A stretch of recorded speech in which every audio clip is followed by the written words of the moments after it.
What's up everybody, it's the Biggie and welcome to the official 2023 setup tour.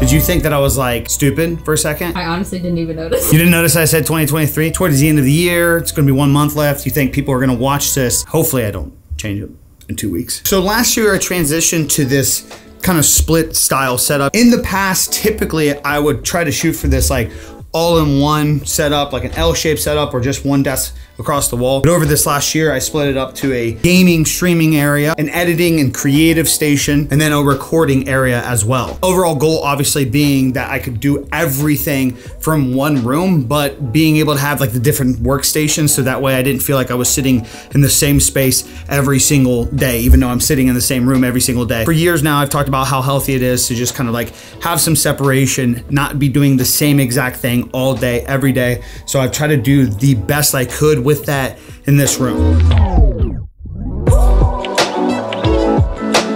All right, so diving into the gaming streaming area, I'm gonna be doing a specific setup tour for this on my stream channel. So make sure you guys are subscribed to that channel. Link is in the description. But the gist of it is I got a gaming PC, I got a stream PC over there on the floor. Between these, I'm running two 1440p monitors. One is a 1440p 165 hertz. The other one is a 1440p ProArt display for color accuracy. Typically for my streaming setup and like recording games, I use this camera right here, the Sony a7 IV. We got a mechanical keyboard, Rode Pod mic, Rodecaster Pro, a couple other things. Again, this entire tour will be up in the gaming streaming channel if you guys want to check that out, more interested in this.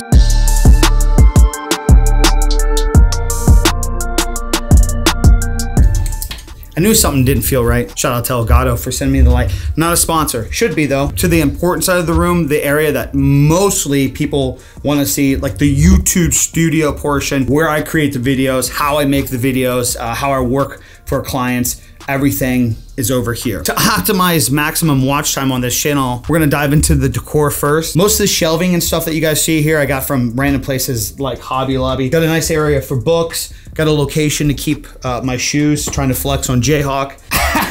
It's not possible. The photos are a big new addition this year that I really wanna flex. 3 of these photos are actually my first photos that I've ever had printed. I've thought about maybe putting them online. You guys let me know in the comments down below if you guys would like to buy any photos from me. But alongside that, we started collecting like photos and artwork from places that we travel, from other photographers or creatives out there. Like this right here is my logo re-illustrated by the same artist who made the Hyper Beast skin on CSGO. So I've been trying to just like settle in the room by filling in little like intricate things like these little motivational quotes right here.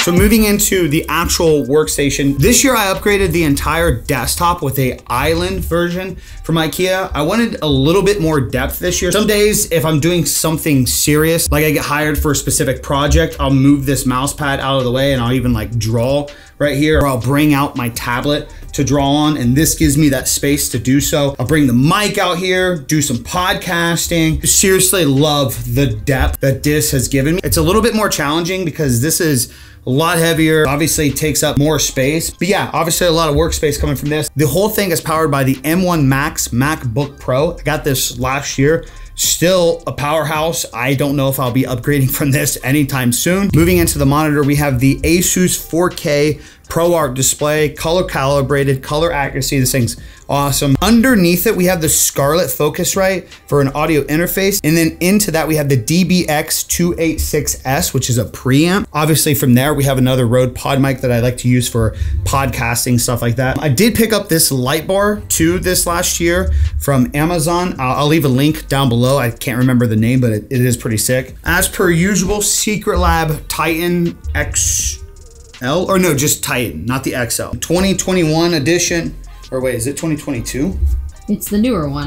There's a tag on the side. 2022 edition secret lab chair. I still have not found a chair that I like more than this, but I might be able to get my hands on a Herman Miller. Let me know if you guys would like to see that. So I got a custom mouse pad sent to me from Alt Gaming or Alt Customs. No affiliation, no sponsor, no partner. They're just sending it out to me one day. Looks sick. I'm still, after all these years, using the Logitech MX Master 2S, and then I also got the Logitech MX Keys Mini. I do think I'm gonna be upgrading from both of these. I've been saying that for like a year now, so who knows if I actually will, but I probably will, probably won't, who knows. Same JBL speakers as the last 2 years. I really don't have any reason to get rid of them, but I've thought about it just so I can switch to Bluetooth, but we'll see if I want to.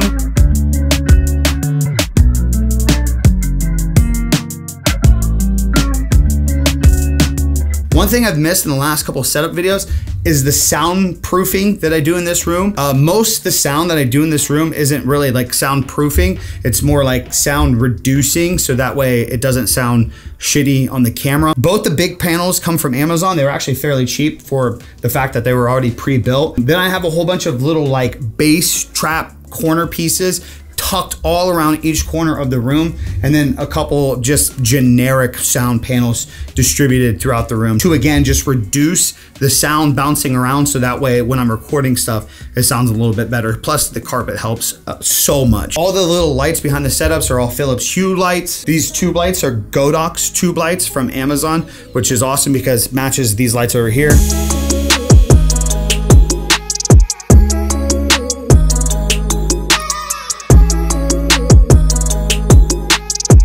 So moving into the recording area. The table is a live edge butcher block countertop from Home Depot. Legs are from Amazon. Bench is from, I think, Hobby Lobby. So obviously with this being a recording station, I wanted it to be more like stationary, where I could just come over here, flip things on, and just record, just to make it as easy as possible for me. So we have the Sony FX3 cinema camera, and with that I'm using the XLR preamp that comes with it. I then have a cable going out to a Cinco shotgun mic. For the lenses, I swap between the 16 to 35 or the 35 1.4, both from Sony. Depends on what type of shot I want to get. The other lens that I also use for certain shots, especially when I'm taking tight B-roll shots on this desk, is the Sony f2.8 90mm macro. Coming out of the camera so I can see myself a little bit more when I record, I have this Andy Cine 4K monitor cam that I have attached to the desk. So I have it stationary here, but if I ever use the Sony FX3